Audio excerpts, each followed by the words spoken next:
Hello friends, welcome back to the channel. ഇന്ന് നമ്മൾ നോക്കാൻ പോകുന്നത് 2025 പുറത്തിറങ്ങിയ മരിയ എന്നൊരു സൈക്കോളജിക്കൽ സിനിമയെ കുറിച്ചിട്ടാണ്. ഈ ചിത്രത്തിന്റെ വൺലൈൻ എന്താണെന്ന് വെച്ചാൽ, മരിയ എന്ന പെൺകുട്ടി വളരെ നന്നായി ജീവിക്കുകയാണ്. തൻ്റെ ആഗ്രഹം, സ്നേഹം, ദേഷ്യം, ദുഃഖം എന്നിങ്ങനെയുള്ള എല്ലാ വികാരങ്ങളും ഉപേക്ഷിച്ച് ഒരു കന്യാസ്ത്രീയായി ജീവിക്കുകയാണ് അവൾ. അവർ താമസിക്കുന്ന ആ കോൺവെന്റിൽ വർഷത്തിലൊരിക്കൽ ഒരു 3-4 ദിവസം പുറത്തുപോയി വരാൻ അനുവാദമുണ്ട്. എന്നാൽ മരിയ കഴിഞ്ഞ 5 വർഷമായി ആ സ്ഥലത്ത് നിന്ന് പുറത്തേക്ക് വന്നിട്ടില്ല. 5 വർഷത്തിന് ശേഷം പുറത്തുപോയി വരാമെന്ന് തീരുമാനിച്ചു. തൻ്റെ സുഹൃത്തിൻ്റെ റൂമിൽ വന്ന് താമസിക്കുകയാണ്. ആ റൂമിലുള്ള പെൺകുട്ടികൾ അവർക്ക് ഇഷ്ടമുള്ള രീതിയിൽ ജീവിതം ആസ്വദിച്ച് ജീവിക്കുന്നത് കണ്ട് മരിയയ്ക്കും ആഗ്രഹം വരുന്നു. എല്ലാ വികാരങ്ങളെയും നിയന്ത്രിക്കാൻ അറിയാവുന്ന അവൾക്ക് ഒരു പ്രത്യേക വികാരം നിയന്ത്രിക്കുന്നതിൽ പതർച്ച സംഭവിക്കുന്നു. അതിനുശേഷം അവളുടെ ജീവിതത്തിൽ ഉണ്ടാവുന്ന സംഭവവികാസങ്ങളാണ് ഈ സിനിമ മുഴുവൻ. മരിയയുടെ ജീവിതത്തിൽ എന്ത് സംഭവിച്ചു എന്ന് നമുക്ക് വിശദമായി കാണാം. അതിനു മുമ്പ് ചാനൽ ഇതുവരെ സബ്സ്ക്രൈബ് ചെയ്യാതെയാണ് നിങ്ങൾ വീഡിയോ കാണുന്നതെങ്കിൽ ചാനൽ ഒന്ന് സബ്സ്ക്രൈബ് ചെയ്ത് തൊട്ടടുത്തുള്ള ബെല്ലൈക്കൺ ഒന്ന് അമർത്തിയാൽ ഞങ്ങൾ അപ്ലോഡ് ചെയ്യുന്ന പുതിയ വീഡിയോസ് നിങ്ങൾക്ക് അരികിലേക്ക് ഉടൻ തന്നെ എത്തുന്നതായിരിക്കും. സോ നമുക്ക് അധികം വൈകാതെ തന്നെ സിനിമയിലേക്ക് കടക്കാം. സിനിമയുടെ ആരംഭത്തിൽ കടൽ തീരത്ത് കന്യാസ്ത്രീയുടെ വേഷത്തിൽ ഒരു പെൺകുട്ടി ഇരിക്കുന്നതും പുറകിൽ കറുത്ത വസ്ത്രം ധരിച്ച തിരിച്ചറിയാത്ത കുറെ ആളുകൾ നിൽക്കുന്നതുമാണ് കാണിക്കുന്നത്. ആ പെൺകുട്ടി സ്വന്തം വയറ്റിൽ സ്വയം ആക്രമിക്കുന്നു. രക്തത്തിൽ കുതിർന്ന തല കീഴായ ഒരു കുരിശിന്റെ ചിഹ്നം അവളുടെ കയ്യിലുള്ളതായി കാണിക്കുന്നു. കൈ നിറയെ രക്തമാണ്. അവിടെ കട്ട് ചെയ്ത് എന്താണ് സംഭവിച്ചതെന്ന് നമ്മളെ കാണിക്കാൻ തുടങ്ങുകയാണ്. മരിയ എന്ന പെൺകുട്ടി ചെന്നൈയിലേക്ക് വരുന്നുണ്ട്. അവൾക്ക് പോകേണ്ട സ്ഥലത്തിന്റെ വിലാസം അവളുടെ കയ്യിലുണ്ട്. പക്ഷെ ആ വിലാസം കണ്ടുപിടിക്കാൻ അവൾക്ക് വളരെ ബുദ്ധിമുട്ടാണ്. ഒരു ഓട്ടോ ഡ്രൈവറുടെ അടുത്ത് പോയി ആ അഡ്രസ്സ് കാണിക്കുന്നുണ്ട്. ആ ഓട്ടോ ഡ്രൈവർ ഞാൻ കൊണ്ടുവിടാമെന്ന് പറഞ്ഞ് കൂട്ടിക്കൊണ്ടുപോവാണ്. ആ ഓട്ടോയിൽ യാത്ര ചെയ്യുമ്പോൾ തന്നെ മരിയയ്ക്ക് ഒരു തരം ഭയം അനുഭവപ്പെടുന്നുണ്ട്. ഏകദേശം 5 വർഷമായി പുറം ലോകം കാണാതെ ജീവിച്ചതാണ്. ഇപ്പോഴാണ് ആദ്യമായി പുറത്തേക്ക് ഇറങ്ങുന്നത്. ഒടുവിൽ ആ അഡ്രസ്സ് കണ്ടുപിടിച്ച് അവിടെ പോയി കോളിംഗ് ബെൽ അടിച്ചപ്പോൾ ഒരു പെൺകുട്ടിയാണ് വന്ന് വാതിൽ തുറക്കുന്നത്. ആ പെൺകുട്ടിയുടെ പേര് അഗ്നിഷ എന്നാണ്. നമുക്ക് അവളെ അനു എന്ന് വിളിക്കാം. വിശദീകരിക്കാൻ എളുപ്പമായതുകൊണ്ടാണ്. അനു മരിയയെ കണ്ട ഉടനെ കെട്ടിപ്പിടിക്കുന്നു. നിങ്ങളെ കണ്ടിട്ട് എത്ര നാളായി എന്ന് ചോദിക്കുമ്പോൾ, അതെ, നിന്നെ കുഞ്ഞിലെ കണ്ടതാണ്, നീ നന്നായി വളർന്നല്ലോ എന്ന് മരിയയും പറയുന്നു. ശരിയെന്ന് പറഞ്ഞ് അവർ ഇരുവരും വീട്ടിനുള്ളിലേക്ക് പോവാണ്. ഇത് ബാച്ചിലേഴ്സ് താമസിക്കുന്ന ഒരു വീട് പോലെയാണ്. ഇത്രയും വലിയ വീട്ടിൽ നീ തനിച്ചാണോ എന്ന് മരിയ ചോദിക്കുമ്പോൾ, അല്ല ചേച്ചി, ഞങ്ങൾ മൊത്തം 4 പേരുണ്ട്, ഷെയറിങ്ങിലാണ് എന്ന് അനു പറയുന്നു. ഷെയറിങ്ങോ, അതെന്താ എന്ന് ചോദിക്കുമ്പോൾ, വാടക ഞങ്ങൾ ഷെയർ ചെയ്ത് കൊടുക്കും എന്ന് അനു മറുപടി നൽകുന്നു. ഈ വീട് കണ്ടിട്ട് ഒരു ക്രിസ്ത്യൻ വീട് പോലെ ഇല്ലല്ലോ, ഹിന്ദു വീട് പോലെ ഉണ്ടല്ലോ എന്ന് മരിയ പറയുമ്പോൾ, ഫ്രണ്ട്സ് എല്ലാം ഹിന്ദുക്കളാണ് ചേച്ചി, ഈ കാലത്ത് നമ്മൾ ഹിന്ദു എന്നും ക്രിസ്ത്യാനിന്നും നോക്കിയാൽ ശരിയാവില്ലല്ലോ, വീട് കിട്ടുന്നത് തന്നെ വലിയ കാര്യമാണെന്ന് അനുവും പറയുന്നുണ്ട്. മരിയ പറയുന്നുണ്ട്, നിങ്ങൾ തന്നെ ഷെയറിങ്ങിലാണ് താമസിക്കുന്നത്, അതിൽ ഞാൻ കൂടി എന്തിനാ ഒരു ഭാരമാവുന്നത്? അങ്ങനെയൊന്നുമില്ല ചേച്ചി, ഒരാഴ്ച മുന്നേ അത്ത വിളിച്ചിരുന്നു. നാട്ടിലെന്തോ സ്ഥലത്തിന്റെ പ്രശ്നം നടക്കുന്നുണ്ടെന്നും നിങ്ങൾ വരുമ്പോൾ ഒന്ന് നോക്കിക്കോളണം എന്നും പറഞ്ഞിരുന്നു. എനിക്കത് കേട്ട് ദേഷ്യം വന്നു. ചേച്ചിയെ ഞാൻ നോക്കാതെ വേറെ ആര് നോക്കാനാണെന്ന് പറഞ്ഞ് ഞാൻ വഴക്കിട്ടു. ചേച്ചി ഇവിടെ വന്നതുകൊണ്ട് എനിക്ക് ഒരുപാട് സന്തോഷമുണ്ട്. ഞാൻ ഉടനെ അത്തേക്ക് അഡ്രസ്സ് അയച്ചു കൊടുത്തു എന്ന് അനുവും പറയുന്നു. നീ അയച്ച ആ അഡ്രസ്സ് കണ്ടുപിടിക്കാൻ പറ്റ പാട് എനിക്ക് അറിയുമെന്ന് മരിയയും പറയുന്നുണ്ട്. അതെന്താ ചേച്ചി, ഞാൻ ഡീറ്റെയിൽ ആയി അയച്ചിരുന്നല്ലോ എന്ന് അനു പറയുമ്പോൾ, ഞാൻ ഫോൺ ഉപയോഗിക്കാറില്ല, എൻ്റെ കയ്യിൽ ഫോണില്ലല്ലോ എന്ന് മരിയ മറുപടി നൽകുന്നു. എന്താ ചേച്ചി, ഈ കാലത്ത് ഫോൺ ഉപയോഗിക്കാത്ത ആളുകളുണ്ടോ എന്ന് അനു അത്ഭുതപ്പെടാണ്. ഇവർ കന്യാസ്ത്രീ ആയതുകൊണ്ട് ഇവരുടെ രീതികളിൽ ഫോണിനും അതിലെ വിനോദങ്ങൾക്കും സ്ഥാനമില്ല, അതിനാലാണ് ഫോൺ ഉപയോഗിക്കാത്തതെന്ന് മരിയയും പറയാണ്. ഞാനൊക്കെ 2 ദിവസം ഫോണില്ലാതെ എവിടെയെങ്കിലും ഓടിപ്പോവും, വട്ടുപിടിക്കും എന്നൊക്കെ അനുവും പറയുന്നുണ്ട്. ശരി ചേച്ചി, എൻ്റെ ഇവിടെ ഫ്രണ്ട്സും താമസിക്കുന്നുണ്ട്, അതുകൊണ്ട് നിങ്ങൾക്ക് എന്തെങ്കിലും പ്രശ്നമുണ്ടോ എന്ന് ചോദിക്കുമ്പോൾ, ഇല്ലില്ല, ഒരു പ്രശ്നമില്ല എന്ന് മരിയ മറുപടി നൽകുന്നു. മാത്രമല്ല, എന്നെ ഒരു അപരിചിതനായി കാണരുത്. ചെറിയ വയസ്സിൽ ഞാൻ നിങ്ങളുടെ കൂടെ ഒരുപാട് സമയം ചെലവഴിച്ചിട്ടുണ്ട്. ആ ഓർമ്മകളെല്ലാം എനിക്ക് ഇപ്പോഴും ഉണ്ട്. അതുകൊണ്ടാണ് നിങ്ങൾ കംഫർട്ടബിൾ ആയി ഇവിടെ താമസിച്ചോളൂ എന്ന് പറഞ്ഞത്. ചേച്ചി ഇവിടെ ഉള്ളത് എനിക്കൊരു ബന്ധു കൂടെ ഉണ്ടെന്ന സപ്പോർട്ടാണ് തരുന്നത് എന്ന് പറഞ്ഞ് ഞാൻ കാപ്പി ഇട്ടിട്ട് കൊണ്ടുവരാമെന്നും പറഞ്ഞ് അവൾ അകത്തേക്ക് പോവാണ്. അതിനുശേഷം ഇരുവരും ടെറസിൽ പോയി സംസാരിക്കാൻ തുടങ്ങുന്നു. വൈകുന്നേരം ഇങ്ങനെ ടെറസിലിരുന്ന് കാപ്പി കുടിച്ചുകൊണ്ട് ഈ ശുദ്ധവായു ശ്വസിക്കുന്നതിന് ഒരു പ്രത്യേക സുഖമുണ്ട് എന്ന് അനു പറയുന്നു. പക്ഷെ മരിയ നിശബ്ദയായി നിൽക്കുകയാണ്. ഞാൻ ചോദിക്കുന്നതുകൊണ്ട് ചേച്ചിക്കൊന്നും തോന്നരുത്, ഇതുപോലുള്ള ചെറിയ ചെറിയ സന്തോഷങ്ങളിലാണ് ജീവിതം. ഇതെല്ലാം ഉപേക്ഷിച്ച് ദൈവത്തെ സേവിക്കുന്നു പറഞ്ഞ് പോയിരിക്കുന്നതിൽ എന്താണ് അർത്ഥം? ബുദ്ധിമുട്ടല്ലേ ചേച്ചി എന്ന് അനുവും ചോദിക്കുന്നു. ബുദ്ധിമുട്ടാണെന്ന് ആര് പറഞ്ഞു?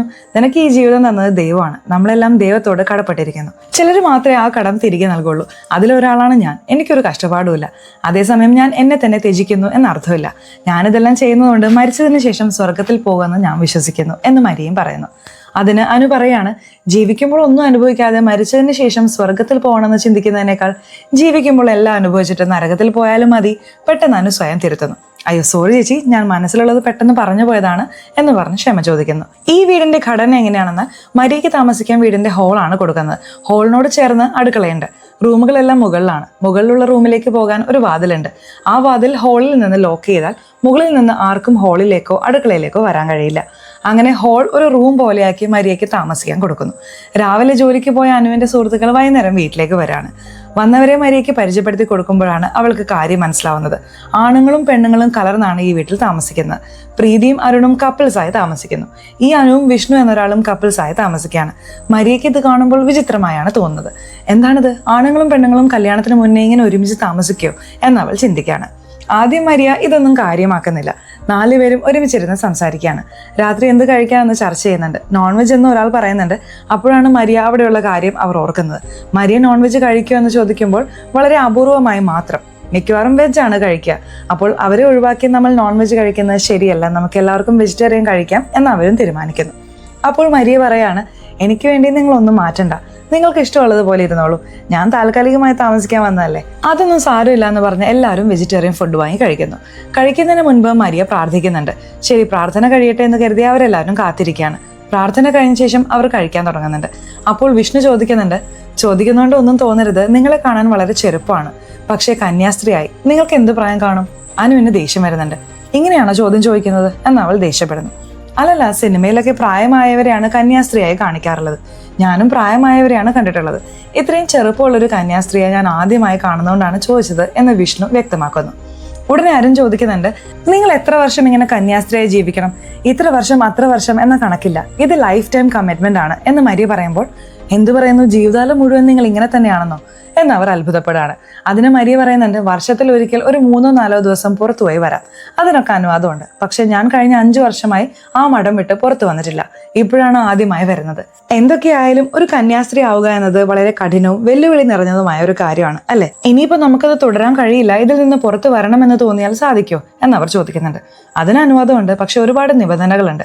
ആ നിബന്ധനകളെല്ലാം പാലിച്ച് ആ സഭ ചോദിക്കുന്ന ചോദ്യങ്ങൾക്കെല്ലാം നമ്മൾ കൃത്യമായി ഉത്തരം പറയണം. ആ ചോദ്യങ്ങളെല്ലാം വളരെ കടുപ്പമേറിയതായിരിക്കും. അതിനെല്ലാം ഉത്തരം പറയുന്നതിനേക്കാൾ ഭേദം കന്യാസ്ത്രീയായി തുടരുന്നതാണെന്ന് തോന്നിപ്പോവും. ഉടനെ അനു പറയുന്നു, നിങ്ങൾക്കൊരു കാര്യം അറിയാമോ, ഇവർ ഫോൺ പോലും ഉപയോഗിക്കില്ല, ഇവരുടെ കയ്യിൽ ഫോണേ ഇല്ല, അങ്ങനെയാണോ? വേറെ ലെവൽ സിസ്റ്റർ നിങ്ങൾ. പക്ഷെ ഈ അനു ഉണ്ടല്ലോ, എപ്പോഴും ഫോണിൽ കുത്തിക്കൊണ്ടിരിക്കുമെന്ന് പറഞ്ഞ് വിഷ്ണു അനുവിനെ കളിയാക്കാണ്.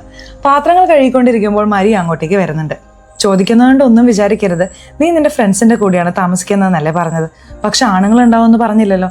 അപ്പോൾ അനു പറയുന്നുണ്ട്, എന്റെ ചേച്ചി, ഇവരെ ആണുങ്ങളെന്ന് പറഞ്ഞ് വലുതാക്കല്ലേ, ഇവരെല്ലാം ചെറിയ പിള്ളേരാണ്, ചേച്ചിക്ക് അനിയന്മാരെ പോലെ. പറയാതിരുന്നത് എന്റെ തെറ്റാണ്. സത്യം പറഞ്ഞാൽ ഞങ്ങൾ ലിവിങ് ടുഗദർ ജീവിതമാണ് നയിക്കുന്നത്. ലിവിങ് ടുഗദറോ, അതെന്താ എന്ന് മരി ചോദിക്കുന്നുണ്ട്.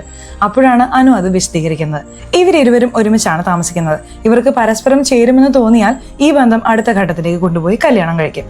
ഇനി ചേരില്ലെന്ന് തോന്നിയാൽ ഇരുവരും അവരവരുടെ വഴിക്ക് പോകും. പക്ഷെ എന്റെ ബോയ് ഫ്രണ്ട് സൂപ്പർ ക്യാരക്ടറാണ് ചേച്ചി എന്ന് അനു തന്റെ ബോയ് ഫ്രണ്ട് വിഷ്ണുവിനെ കുറിച്ച് പറയുന്നു. മരി ചോദിക്കുന്നുണ്ട്, അവൻ ഹിന്ദു ആണോ? അനു ഒന്ന് മടിച്ചുകൊണ്ട്, അതെ ചേച്ചി, എന്നെ സംബന്ധിച്ച് ഹിന്ദു ക്രിസ്ത്യൻ എന്ന വിശ്വാസമൊന്നുമില്ല. നമ്മൾ ആരുടെ കൂടെയാണോ സന്തോഷമായിരിക്കുന്നത് അവരുടെ കൂടെ ജീവിച്ചങ്ങ് പോകണം. അതിനുശേഷം അവരെല്ലാവരും അവരുടെ റൂമിലേക്ക് പോവാണ്. എല്ലാവരും പോയതിനു ശേഷം അനു അങ്ങോട്ടേക്ക് വരുന്നു. വീടിന്റെ ഗേറ്റ് ലോക്ക് ചെയ്തോളൂ, പിന്നെ ഈ വാതിലും ലോക്ക് ചെയ്തോളൂ, എന്തെങ്കിലും ആവശ്യമുണ്ടെങ്കിൽ എന്നെ വിളിച്ചാൽ മതി. ഓ സോറി, നിങ്ങളുടെ കയ്യിൽ ഫോണില്ലല്ലോ, മുകളിലെ ആദ്യത്തെ റൂമിലാണ് ഞാൻ, എന്താവശ്യം ഉണ്ടെങ്കിലും വന്ന് വാതിൽ തട്ടിയാൽ മതി എന്ന് പറഞ്ഞ് അവളും പോവാണ്. വാതിൽ ലോക്ക് ചെയ്ത് മരിയ അവിടെ ഉറങ്ങാൻ തീരുമാനിക്കുന്നു. പക്ഷെ പുതിയ സ്ഥലമായതുകൊണ്ട് മരിയയ്ക്ക് ഒട്ടും ഉറക്കം വന്നില്ല. രാത്രി മുഴുവൻ ആ റൂമിനുള്ളിൽ അങ്ങോട്ടും ഇങ്ങോട്ടും നടന്നുകൊണ്ടിരിക്കുന്നു. ആ സമയം നോക്കി ഒരു ശബ്ദം കേൾക്കാൻ തുടങ്ങുന്നുണ്ട്. എന്ത് ശബ്ദമാണെന്ന് നോക്കാൻ വാതിൽ തുറക്കാണ്. മുകളിൽ നിന്നാണ് ആ ശബ്ദം വരുന്നത്. എന്താണെന്ന് പതിയെ നടന്നു ചെന്ന് നോക്കുമ്പോൾ ആദ്യത്തെ റൂമിനുള്ളിൽ നിന്നാണ് ശബ്ദം. വിഷ്ണുവും അനുവും റൂമിനുള്ളിൽ ശാരീരിക ബന്ധത്തിൽ ഏർപ്പെടുകയാണ്. ആ ശബ്ദം കേട്ട ഉടനെ മരി ഓടി വന്ന് തന്റെ റൂമിന്റെ വാതിൽ ലോക്ക് ചെയ്യുന്നു.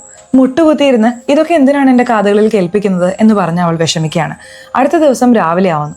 വാതിലിൽ തട്ടുന്ന ശബ്ദം കേൾക്കുന്നുണ്ട്. ആരാണെന്ന് നോക്കുമ്പോൾ അനുവിന്റെ ബോയ് ഫ്രണ്ട് വിഷ്ണുവാണ്. സോറി, രാവിലെ തന്നെ നിങ്ങളെ ശല്യപ്പെടുത്തി എന്ന് പറയുമ്പോൾ, ഇല്ലില്ല കുഴപ്പമില്ല, ഞാൻ എഴുന്നേറ്റുവെന്ന് മരിയും പറയുന്നു. ഞാൻ കാപ്പിയിടാൻ വന്നതാണ്, അനുവിന്റെ കൂടി കാപ്പിയിട്ടില്ലെങ്കിൽ വലിയ പ്രശ്നമാവും, നിങ്ങൾക്കും കൂടി കാപ്പിയിടാം, പോയി ബ്രഷ് ചെയ്തിട്ട് വരൂ എന്ന് വിഷ്ണു പറയുന്നു. വേണ്ട, സാരമില്ല എന്ന് മരിയ പറഞ്ഞെങ്കിലും അതൊന്നും സാരമില്ല സിസ്റ്റർ എന്ന് വിഷ്ണു നിർബന്ധിക്കുന്നു. അതിനുശേഷം മരിയ ബ്രഷ് ചെയ്ത് വരുന്നു. വിഷ്ണു കാപ്പി കൊണ്ട് കൊടുക്കുന്നുണ്ട്. ആ കപ്പ് കയ്യിൽ സ്പർശിക്കാതെയാണ് മരിയ വാങ്ങുന്നത്. അതിനുശേഷം ഓരോരുത്തരായി രാവിലെ റെഡിയായി ഓഫീസിൽ പോകുന്നു. അപ്പോൾ മരിയയും റെഡിയായി ഇരിക്കുന്നുണ്ടാവും. അടുത്ത് എവിടെയെങ്കിലും പള്ളിയുണ്ടോ എന്ന് ചോദിക്കുമ്പോൾ, ഉണ്ട്, പക്ഷെ നിങ്ങൾക്ക് തനിച്ചു പോകാൻ പറ്റുമോ എന്നറിയില്ല എന്ന് അനു പറയുന്നു. ഞാനൊന്നും ചെറിയ കുട്ടിയല്ല, അഡ്രസ്സ് പറ, ഞാൻ പൊക്കോളാം എന്ന് മരിയയും പറയുന്നുണ്ട്. സോറി ചേച്ചി, അങ്ങനെ പറഞ്ഞതിന് എന്ന് അനു പറയുന്നു. അല്ലല്ല, ഞാനും തമാശയ്ക്ക് പറഞ്ഞതാണെന്ന് പറഞ്ഞ് മരിയ അഡ്രസ്സ് വാങ്ങി അവിടെ നിന്ന് പോവാണ്. അതിനുശേഷം മരിയ അടുത്തുള്ള പള്ളിയിൽ പോയി പ്രാർത്ഥിച്ച് പള്ളിയിൽ നിന്ന് പുറത്തിറങ്ങുമ്പോൾ മുഖം മറച്ച ചില അപരിചിതരായ ആളുകൾ കയ്യിൽ ലഘുലേഖകളുമായി എന്തോ ചെയ്യുന്നത് അവൾ ശ്രദ്ധിക്കുന്നുണ്ട്. പള്ളിയുടെ അടുത്ത് ഇവർ എന്ത് ചെയ്യുകയാണെന്ന് മരിയ ചിന്തിക്കുന്നുണ്ട്. അതിനുശേഷം അവർ അവിടെ നിന്ന് പോവാണ്. മരിയയും റൂമിലേക്ക് മടങ്ങി വരുന്നു. അനു അപ്പോൾ ഫോണിൽ കളിച്ചുകൊണ്ടിരിക്കുകയാണ്. മരിയ പ്രാർത്ഥിച്ചുകൊണ്ടിരിക്കുന്നു. പ്രാർത്ഥന കഴിഞ്ഞതിന് ശേഷം അനു പറയും, സത്യത്തിൽ നിങ്ങളെ ഒരു 5-6 വർഷം മുന്നെയാണ് ഞാൻ കണ്ടത്. അതിനുശേഷം ഇപ്പോഴാണ് കാണുന്നത്. അന്ന് കണ്ടതിലും ഇപ്പോൾ കാണുന്നതിലും ഒരുപാട് വ്യത്യാസമുണ്ട് ചേച്ചി. എന്ത് മാറ്റമാണ് നിങ്ങൾക്ക് സംഭവിച്ചത്? അന്ന് നിങ്ങൾ നല്ല ജോളിയായി സംസാരിക്കുമായിരുന്നു, ടൈം സ്പെൻഡ് ചെയ്യുമായിരുന്നു. പക്ഷെ ഇപ്പോൾ ഒട്ടും സംസാരിക്കുന്നില്ല, വളരെ നിശബ്ദതയാണ്. കാണുമ്പോൾ നിങ്ങൾക്കൊരു സന്തോഷമില്ലാത്തതുപോലെ എന്ന് അനു പറയുന്നു. അങ്ങനെയൊന്നുമില്ല, ഞാൻ ഹാപ്പിയാണെന്ന് മരിയ പറയുന്നുണ്ട്. നിങ്ങൾ എന്തിനാണ് ഇപ്പോഴും ഈ ഡ്രസ്സ് തന്നെ ധരിക്കുന്നത്? വേറെ ഡ്രസ്സൊന്നും ധരിക്കാൻ പാടില്ലേ എന്ന് അനു ചോദിക്കുമ്പോൾ, അതെ, അനുവാദമില്ല, ഈ ഡ്രസ്സ് തന്നെ ധരിക്കണം എന്ന് മരിയ പറയുന്നു. അതിന് അനു പറയുന്നുണ്ട്, എനിക്കെന്തോ നിങ്ങൾ 5 വർഷം കോൺവെന്റിൽ നിന്ന് വന്നതുപോലെയല്ല, ജയിലിൽ നിന്ന് വന്നതുപോലെയാണ് തോന്നുന്നത്. എത്ര ജോളിയായും ഫ്രീ ആയി നടന്ന ഒരാളാണ് നിങ്ങൾ. ആകെ മൊത്തം മാറിയിരിക്കുകയാണ്. എനിക്കതിന് എന്ത് മറുപടി പറയണമെന്ന് അറിയില്ല മോളെ. എൻ്റെ സാഹചര്യമാണ് എന്നെ ഇങ്ങനെ മാറ്റിയത് എന്ന് മരിയ പറയുന്നു. എന്ത് സാഹചര്യമോ എന്തോ, എനിക്ക് വേണ്ടി നിങ്ങൾ ഈ ഡ്രസ്സ് ഒന്ന് ധരിക്കേ, എൻ്റെ ഡ്രസ്സ് ഞാൻ എടുത്തു തരാമെന്ന് അനു പറയുമ്പോൾ വേണ്ട എന്ന് മരിയ പറയുന്നുണ്ട്. പക്ഷെ അനു നിർബന്ധിച്ച് കൊണ്ടു കൊടുക്കുന്നു. അവളത് ധരിക്കുകയാണ്. ഈ ഡ്രസ്സിൽ നിങ്ങളെ കാണാൻ സൂപ്പർ ആയിട്ടുണ്ട്, ഇവിടെ നിന്ന് നോക്ക് എന്ന് പറഞ്ഞ് അനു അവളെ കണ്ണാടിയുടെ മുന്നിൽ വന്ന് നിർത്തുന്നു. അനുവിന്റെ സുഹൃത്തുക്കളും താഴെ ഇറങ്ങി വന്ന് കന്യാസ്ത്രീ വേഷത്തിൽ നിന്ന് മാറി സാധാരണ പെണ്ണായി മരിയെ കാണുമ്പോൾ സത്യത്തിൽ നിങ്ങൾ വളരെ സുന്ദരിയാണ് എന്ന് പറഞ്ഞ് അവരും പ്രോത്സാഹിപ്പിക്കുകയാണ്. അതിനുശേഷം രാത്രി 5 പേരും ഒരുമിച്ചിരുന്ന് സംസാരിക്കുകയാണ്. വീക്കെൻഡ് ആയാലും അവർ പുറത്തു പോകാറുണ്ട്. ഈ ആഴ്ച എങ്ങോട്ടേക്ക് പോകണമെന്ന് നിങ്ങൾ പറ, ഞങ്ങൾ അങ്ങോട്ടേക്ക് കൊണ്ടുപോകാം എന്നവർ പറയുമ്പോൾ, അതൊന്നും എനിക്കറിയില്ല, നിങ്ങൾ പോയിട്ട് വാ എന്ന് മരിയ പറയുന്നു. അതല്ല, നിങ്ങൾ പറ, നമുക്ക് പോവാം എന്ന് പറഞ്ഞ് അവർ ചർച്ച ചെയ്യാണ്. ഒടുവിൽ ബീച്ചിൽ പോവാമെന്ന് തീരുമാനിക്കുന്നു. അതിനുശേഷം ആ 2 കപ്പിൾസും രാത്രി ശാരീരിക ബന്ധത്തിൽ ഏർപ്പെടാൻ പോകുന്നതിനെ കുറിച്ച് സിംബോളിക്കായി സംസാരിച്ചുകൊണ്ട് അവരവരുടെ റൂമിലേക്ക് പോകുന്നു. ഉടനെ അനു മരിയയുടെ അടുത്ത് വന്ന്, അവർ അങ്ങനെയൊക്കെ സംസാരിക്കുന്നത് കേട്ട് ചേച്ചിക്ക് ഒന്നും തോന്നരുത് എന്നും പറയുന്നുണ്ട്. ഞാനൊന്നും ചിന്തിക്കുന്നില്ല എന്ന് പറഞ്ഞ് മരിയ റൂമിലേക്ക് പോകുന്നു. അന്നും രാത്രി മരിയയ്ക്ക് ഉറക്കം വരുന്നില്ല. കണ്ണാടിയുടെ മുന്നിൽ നിന്ന് അവൾ തന്റെ മുഖത്തേക്ക് തന്നെ നോക്കിക്കൊണ്ടിരിക്കുകയാണ്. ഈ സാഹചര്യത്തിലും രാത്രിയിൽ അവർ സന്തോഷിക്കുന്ന ശബ്ദം കേൾക്കുന്നുണ്ട്. മരിയ വീണ്ടും വാതിൽ തുറന്ന് ആ ചുമരിന്റെ അടുത്ത് പോയി നിന്ന് അവർ സന്തോഷിക്കുന്ന ശബ്ദം ശ്രദ്ധിക്കുകയാണ്. അതിനുശേഷം നമ്മൾ ഇങ്ങനെ ചെയ്യാൻ പാടില്ല എന്ന് സ്വയം പറഞ്ഞുകൊണ്ട് മരിയ റൂമിലേക്ക് മടങ്ങുന്നു. മരിയയുടെ മനസ്സ് മുഴുവൻ ഈ ചിന്തകളായിരുന്നു. തന്നെക്കാൾ ചെറിയ പെൺകുട്ടികളാണ് ഇവരെല്ലാവരും. ഇവരുടെ ജീവിതം ഇഷ്ടം പോലെ ജീവിച്ച് സന്തോഷിക്കുകയാണ്. ഞാൻ മാത്രം എനിക്കൊരു അതിര് വരച്ച് അതിനുള്ളിൽ ഒതുങ്ങുന്നു എന്നവൾ ചിന്തിക്കുകയാണ്. അതിനുശേഷം മൈൻഡ് കൺട്രോൾ ചെയ്ത് അവൾ കിടന്നുറങ്ങാണ്. അടുത്ത ദിവസം രാവിലെ അവർ എഴുന്നേൽക്കുന്നതിന് മുൻപ് തന്നെ മരിയ എഴുന്നേറ്റ് എല്ലാവർക്കും കാപ്പിയിട്ട് കൊണ്ടുപോയി കൊടുക്കുന്നു. എന്തിനാണ് നിങ്ങൾ ഇതൊക്കെ ചെയ്യുന്നത് എന്നവർ ചോദിക്കുമ്പോൾ, ഒന്നും പ്രശ്നമില്ല എന്ന് പറഞ്ഞ് അവൾ പള്ളിയിലേക്ക് പ്രാർത്ഥിക്കാൻ പോവാണ്. മുട്ടുകുത്തി പ്രാർത്ഥിക്കുമ്പോൾ കഴിഞ്ഞ രാത്രി ആ റൂമിൽ നിന്ന് വന്ന ശബ്ദങ്ങളാണ് അവളുടെ മനസ്സിലേക്ക് വരുന്നത്. അവൾ ദൈവത്തോട് കെഞ്ചാൻ തുടങ്ങുകയാണ്. ദയവ് ചെയ്ത് എൻ്റെ മനസ്സിലേക്ക് ഈ ചിന്തകൾ തരല്ലേ, എനിക്ക് സാധാരണ പോലെ ഇരിക്കണം, ദയവ് ചെയ്ത് എൻ്റെ മനസ്സിലെ ഈ ചിന്തകളെല്ലാം എടുത്തു മാറ്റുക എന്ന് പ്രാർത്ഥിച്ച് അവൾ പുറത്തേക്ക് ഇറങ്ങുകയാണ്. ഇന്നലെ പള്ളിയിൽ നിന്ന് ഇറങ്ങുമ്പോൾ മുഖം മറച്ചു നിന്നിരുന്ന ആ അപരിചിതരായ ആളുകളെ ഇന്ന് അവിടെ കാണാനില്ല. മരിയ വീട്ടിലേക്ക് പോവാണ്. ഇപ്പോൾ 4 പേരും മരിയോട് സംസാരിക്കുന്നു. അപ്പോൾ ബീച്ച് പ്ലാൻ ഓക്കെ ആയി. ബീച്ചിൽ എല്ലാവർക്കും ഒരുമിച്ചിരുന്ന് സംസാരിക്കാമെന്ന് തീരുമാനിക്കുന്നു. നിങ്ങൾക്ക് ഓക്കെ ആണോ എന്ന് ചോദിക്കുമ്പോൾ, എനിക്ക് ഓക്കെയാണ്, അതിനെന്താ എന്ന് മരിയയും പറയുന്നുണ്ട്. സംസാരിക്കുക എന്ന് പറഞ്ഞാൽ ഞങ്ങൾ വെറുതെ ഇരുന്ന് സംസാരിക്കുകയല്ല, ഞങ്ങൾ ഡ്രിങ്ക് ചെയ്യാൻ പ്ലാൻ ഉണ്ട്. നിങ്ങൾ നാട്ടിലേക്ക് മടങ്ങാൻ സമയമായല്ലോ, ഒരു സെൻഡ് ഓഫ് പാർട്ടി പോലെയും ആകും എന്നവരും പറയുന്നു. ഞാൻ ആദ്യമേ പറഞ്ഞില്ലേ, എനിക്ക് വേണ്ടി നിങ്ങളൊന്നും മാറ്റണ്ട, നിങ്ങൾക്ക് ഇഷ്ടം പോലെ ഇരുന്നോളൂ, ഞാൻ എൻ്റെ പാട്ടിന് ഇരുന്നോളാം എന്ന് മരിയയും പറയുന്നു. അവരും ശരിയെന്ന് സമ്മതിക്കുന്നുണ്ട്. അതിനുശേഷം എല്ലാവരും ബീച്ചിലേക്ക് പോകാൻ റെഡിയാവാണ്. അപ്പോഴും മരിയ കന്യാസ്ത്രീ വേഷത്തിലാണ് വരുന്നത്. എന്താ ചേച്ചി, ഇന്നും ഈ വേഷത്തിലാണോ? വേറെ ഡ്രസ്സ് ഇട്ടൂടെ എന്ന് അനു ചോദിക്കുമ്പോൾ, വേണ്ട മോളെ, എനിക്കിതാണ് വേണ്ടതെന്ന് തോന്നുന്നു, ഞാൻ ഇത് തന്നെ ധരിച്ചോളാം എന്ന് മരിയ പറയുന്നു. അനു ശരിയെന്ന് സമ്മതിക്കുന്നു. അവരെല്ലാവരും കടൽ തീരത്തേക്ക് പോവുകയാണ്. 2 ജോഡികൾ ഒരുമിച്ചിരിക്കുകയാണ്. മരിയ മാത്രം കടലിലൂടെ നടക്കുകയാണ്. അനുവിന് കാര്യം മനസ്സിലായി. ഇവർക്കും തങ്ങളെ പോലെ ഒരു സാധാരണ ജീവിതം നയിക്കാൻ ആഗ്രഹമുണ്ട്. പക്ഷെ എന്തോ ഒരു സാഹചര്യത്തിന്റെ പേരിൽ കന്യാസ്ത്രീ ആയതാണ്. അതിൽ നിന്ന് പുറത്തു വരാൻ കഴിയാതെ കഷ്ടപ്പെടുകയാണെന്ന് തോന്നുന്നു. അത് നമ്മളോട് പറയുന്നില്ല എന്ന് അനു കൂട്ടുകാരോട് പറയുന്നു. മാത്രമല്ല, ഒരാൾ കന്യാസ്ത്രീ ആകുന്നതിന് മുൻപ് ചില നിയമങ്ങളൊക്കെ ഉണ്ട്. ഒരാൾക്ക് കന്യാസ്ത്രീ ആകാൻ ആഗ്രഹമുണ്ടെന്ന് പറഞ്ഞാൽ ഉടനെ അവരെ ആക്കില്ല. നീ പോയൊരു വർഷം നിന്റെ സാധാരണ ജീവിതം ജീവിച്ചിട്ട് വാ. 1 വർഷത്തെ ജീവിതം നിനക്ക് മടുക്കുകയും കന്യാസ്ത്രീ ആവാൻ അപ്പോഴും ആഗ്രഹമുണ്ടെങ്കിൽ മാത്രം വന്നാൽ മതി എന്നൊരു നിയമമുണ്ട്. അതെല്ലാം കഴിഞ്ഞിട്ടാണ് ഇവർ കന്യാസ്ത്രീ ആയത്. പക്ഷെ അനു പറയുന്നുണ്ട്, അങ്ങനെയെങ്കിൽ ആ 1 വർഷം കൊണ്ട് എങ്ങനെ നമുക്ക് ഇഷ്ടമുള്ള കാര്യങ്ങളെല്ലാം എക്സ്പീരിയൻസ് ചെയ്യാൻ പറ്റും? ആ 1 വർഷം കൊണ്ട് പ്രണയിച്ച് എക്സ്പീരിയൻസ് ചെയ്യാൻ പറ്റുമോ? അതോ അതിനപ്പുറമുള്ള വികാരങ്ങൾ അനുഭവിക്കാൻ പറ്റുമോ? പ്രണയം എങ്ങനെയുണ്ടെന്ന് അറിയാൻ വേണ്ടി ഒരാളെ വെറുതെ പ്രണയിക്കാൻ പറ്റുമോ? ഈ ഫീലിംഗ് എങ്ങനെയുണ്ടെന്ന് അറിയാൻ വേണ്ടി ശാരീരിക ബന്ധത്തിൽ ഏർപ്പെടാൻ പറ്റുമോ? ഇതിലൊന്നും ഒരു ലോജിക്കും ഇല്ല എന്ന് അനു സംസാരിക്കുന്നു. അതിനുശേഷം ഒരുപാട് വൈകിയെന്ന് പറഞ്ഞ് എല്ലാവരും മടങ്ങാൻ തുടങ്ങാണ്. അപ്പോൾ ഒരു വെളുത്ത കുതിര അവിടേക്ക് വന്ന് നിൽക്കുന്നുണ്ട്. ആ കുതിരയെ കണ്ട് മരിയ പേടിക്കുന്നു. പേടിക്കണ്ട, പോവാ എന്ന് പറഞ്ഞ് എല്ലാവരും അവിടെ നിന്ന് പോവാണ്. വീട്ടിലെത്തി ടെറസിൽ എല്ലാവരും വട്ടമിട്ടിരുന്ന് മദ്യപിച്ചുകൊണ്ട് സംസാരിക്കാൻ തീരുമാനിക്കുന്നു. എന്നാൽ മരിയ അതിൽ ചേരുന്നില്ല. നിങ്ങൾ എൻജോയ് ചെയ്തോളൂ എന്ന് പറയുന്നു. എന്താ ചേച്ചി ഇങ്ങനെ പറയുന്നത്, വാ വന്ന് ജോയിൻ ചെയ്യാന്ന് അവർ നിർബന്ധിച്ച് വിളിക്കുകയാണ്. ശരി എന്ന് പറഞ്ഞ് മരിയയും വരുന്നുണ്ട്. അതിനുശേഷം അവർ മദ്യപിച്ചുകൊണ്ട് നിങ്ങളിപ്പോൾ പോയാൽ അടുത്ത വർഷമേ വരൂ എന്നൊക്കെ സംസാരിച്ചുകൊണ്ടിരിക്കുകയാണ്. അടുത്ത റൗണ്ട് എന്ന് പറഞ്ഞ് മദ്യപാനം തുടരുന്നു. ശരി ഞാൻ പോവാണ് എന്ന് പറഞ്ഞ് മരിയ താഴേക്ക് വരാണ്. വാതിൽ ലോക്ക് ചെയ്യുന്നുണ്ട്. അപ്പോൾ വാതിലിൽ തട്ടുന്ന ശബ്ദം കേൾക്കുന്നുണ്ട്. ആരാണെന്ന് നോക്കുമ്പോൾ അനുവിന്റെ ബോയ് ഫ്രണ്ട് വിഷ്ണുവാണ്. സോറി, ഡിസ്റ്റർബ് ചെയ്തതിന് സോറി. കുറച്ച് വെള്ളം എടുത്തിട്ട് ഞാൻ പൊക്കോളാന്ന് പറഞ്ഞ് വിഷ്ണു അടുക്കളയിൽ പോയി വെള്ളം എടുത്ത് പോകുന്നതിന് മുമ്പ് പറയുന്നുണ്ട്, ഞാനൊരു കാര്യം പറയട്ടെ, നിങ്ങളെ കാണാൻ വളരെ ഭംഗിയുണ്ട്, പ്രത്യേകിച്ച് നിങ്ങൾ വേറെ ഡ്രസ്സ് ഇട്ടപ്പോൾ അതിമനോഹരമായിരുന്നു എന്നും പറയുന്നു. മരിയ ഒന്നും മിണ്ടാതെ നിശബ്ദയായി നിൽക്കുകയാണ്. വിഷ്ണു അവളുടെ അടുത്തേക്ക് വരുന്നു. മരിയയെ സ്പർശിക്കുന്നു. മരിയ അത് തടയേണ്ടതായിരുന്നു, പക്ഷെ അവൾ തടഞ്ഞില്ല. അത് ആസ്വദിക്കാൻ തുടങ്ങാണ്. വിഷ്ണുവും ആ ഒരു നിമിഷത്തിൽ അതിര് കടക്കാൻ തുടങ്ങാണ്. ആ സാഹചര്യത്തിൽ അവളുടെ കഴുത്തിലെ കുരിശ് കണ്ടിട്ട് ഇത് തെറ്റാണെന്ന് മനസ്സിലാക്കി സോറി എന്ന് പറഞ്ഞ് അവൻ അവിടെ നിന്ന് പോവാണ്. കൃത്യമായി അനു അങ്ങോട്ടേക്ക് വരുന്നു. നീ കുറെ നേരമായല്ലോ പോയിട്ട്, എവിടെ പോയെന്ന് ചോദിക്കുമ്പോൾ വെള്ളം എടുക്കാൻ വന്നതാണെന്ന് പറഞ്ഞ് അവൻ റൂമിലേക്ക് പോകുന്നു.